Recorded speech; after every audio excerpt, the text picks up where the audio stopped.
мүчөлөрү деген сүйлөмдүн курулушуна жана түзүлүшүнө катышкан ар бир маани берүүчү сөз. Эгерде даяр болгон сүйлөмдөгү сөз өз алдынча толук кандуу мааниге ээ болуп, жана ошол сүйлөмдө кандайдыр бир кызмат аткарып, кандайдыр бир суроого жооп берип турса, ал сүйлөм мүчөлүк кызматын аткарган болуп саналат. Билимсизге дүйнө караңгы деген сүйлөмдөгү ар бир сөз өз алдынча мааниге ээ. Тактап айтканда, кандайдыр бир түшүнүктү бере алат, суроого жооп болуп түшөт жана башкалар менен биригип, бүткөн ойду туюндуруп, сүйлөмгө мүчөлүк кызматты аткарууда. Ушундай таянычтын негизинде синтаксис бөлүмүндө сүйлөм мүчөлөрү деген түшүнүк жаралган. Кыргыз тилинде 5 сүйлөм мүчөсү бар.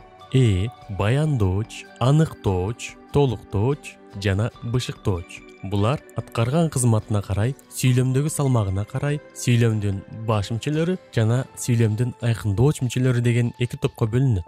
Ар бир сүйлөмдүн түзүлүшүндө баш мүчөлөр негизги ролду ойноп, анын пайдубалын түзгөндүгү үчүн чоң мааниге ээ болот жана талдоодо биринчи каралат. Анткени баш мүчөлөрү жок сүйлөм түзүлбөйт. Ал эми айкындооч мүчөлөр сүйлөмдүн баш мүчөлөрүнө жардамчы ой, кошумча маанилик көмөк көрсөтүп, сүйлөмдүн маанисинин кеңейишине, ачык берилишине жол ачат. Мисалы, Асан терип келди. Бул толук кандуу сүйлөм. Жалаң баш мүчөлөрдөн гана турат. Терип келди баяндоочу, Асан ээси.